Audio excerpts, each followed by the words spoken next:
Now, moving on to a more complicated example of a program. So we saw in this one, we're just printing stuff out. So I put an underscore here because we're not even using the instruction data. And for the accounts, I'm just demonstrating how you iterate through them. But let's take a look at this example here where we actually have a program that's going to use different instructions, right? So this is already going to look a little bit more complicated. But the key, and again, you can import into SolPG if you want by just going like this and just flipping to hello world again, going to the root, taking that link and importing it. So there it is right there in SolPG, guys. And then I will also show you quickly, since I didn't do this earlier, in SolPG, you can do what I did locally. You can hit build. You can see it's pretty fast. We're on localhost and you can deploy it. And so that will actually build and deploy from SolPG, which is pretty cool. Anyway, let's talk about this code. So to your question earlier, I believe it was Bruno. Yeah, Bruno was asking about inputs and outputs. Yep. So, and then Alexander, the project in VS Code, is it creating using Solana? It's not created using Solana per se. It's a combination of a few things. So it's the code that I shared in the GitHub repo. The client stuff is just JavaScript code, and I'm using the dependencies from Solana. And then the Rust stuff, the hello world and hello world again, this is created using Cargo, which is the Rust dependency manager. So if I just go ahead and do like Cargo new lib my smart contract, that's how you set up a new smart contract. So, and then again, I just added the configs for, my particular, lib type, like I showed right here. You just have to add this, and then you add this dependency. So, but yeah, it's not, you don't have to use Solana to write this. You're just using Solana dependencies. The only thing you need the local Solana setup for is in these scripts. I'm just loading my local key pair.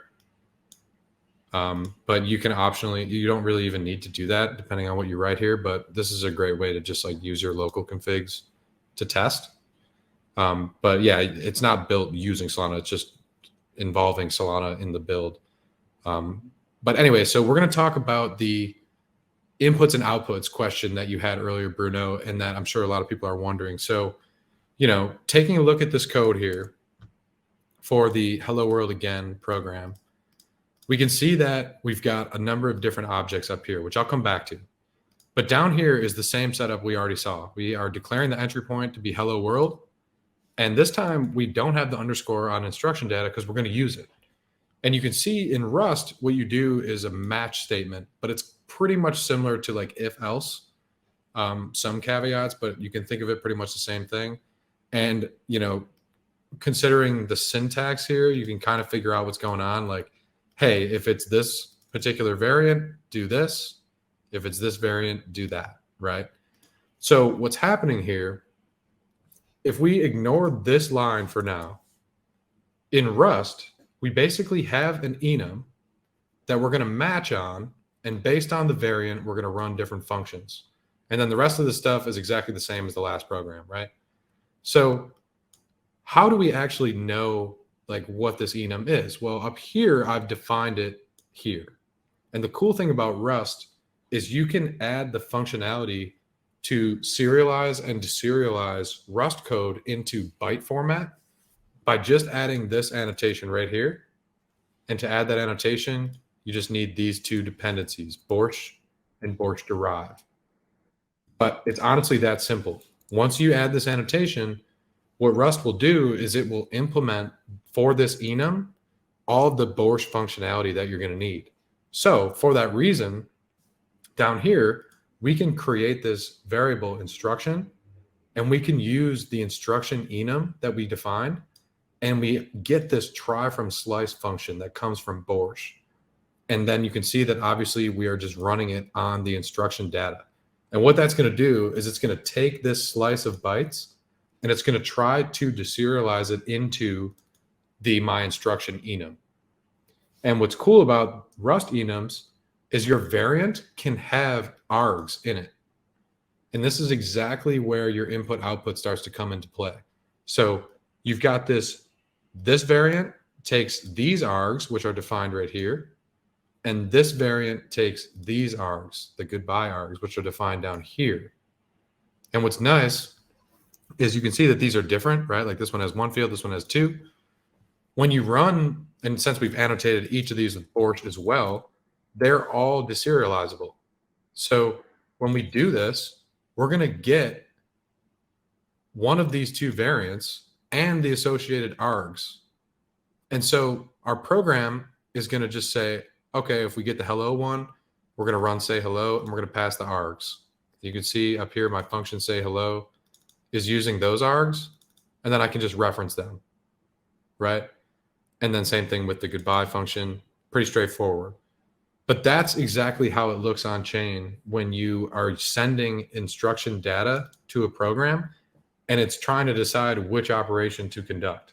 So those are your inputs, right? Like this is going to be the key right here. Every program is going to have one of these to some degree. Might look a little different, might be humongous, but it's going to have one. The tricky part with this setup is actually packaging this instruction up on your client side and sending it to your program. So in Rust, it's very easy to add deserialization because you just add this annotation and all the work is being done for you. In JavaScript, this is a little bit more of a manual process. So we're going to take a look at exactly what that looks like. Right here in the tests, you can see that I have our test file as well, like we did before. And it's pretty simple, but these functions right here have been introduced, right? So create hello instruction, create goodbye instruction.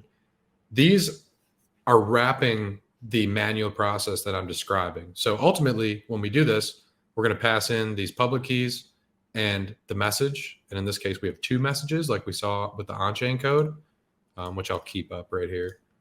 And then we're going to get back the instruction that we can then send within a transaction like we've seen before.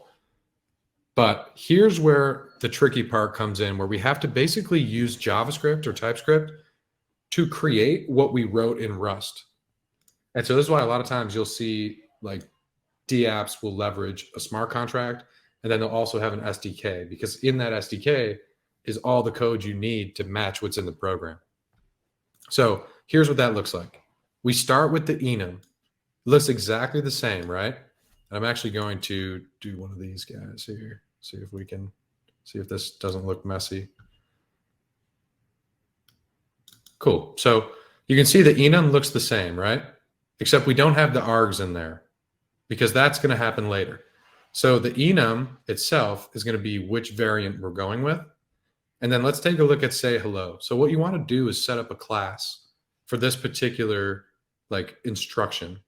So here's the instruction, and then here are the arguments. And if we look at say goodbye, it's the same thing. Instruction, and then both arguments. And the reason you do that is because you write it like this in Rust, but when Rust does the serializing into bytes, this is the TypeScript equivalent of what those bytes would serialize into in TypeScript, right? And vice versa. So Rust represents it a little bit differently than TypeScript does. In fact, Rust does it in a way that's almost a little bit more like easy to use when you get used to it. But in JavaScript, this is the way that it's going to be represented using like an OOP language. So that's why it looks different. But ultimately, you can think about it like here's the variant and the args, here's the variant and the args, right? And so once you set that up as a class, you can use a constructor like this with props and an object instead of just passing them in as parameters. And the reason you want to do this is because when you go ahead and implement this toBuffer function, you'll be able to use Borscht, just like we're using in Rust, to serialize that code into bytes. And you can define this schema, which is going to make it look exactly the same as what it's supposed to look like in Rust, right? So these are the three components right here. So you have your instruction variant, like your instruction enum. You have the class with all the fields. And then you have the schema, that it's using to map into bytes. And then right here's the magic function that will turn it into bytes. So I'm going to take questions in a second, but finally you wrap this into right here. You can do a new version of the class. You set the fields, and then you just do for the data field of the transaction instruction, you go ahead and take the object and do toBuffer. And that right there will turn this object into bytes, and it will package it into this instruction. And that will send it to your program where it will then deserialize it and figure out what to do.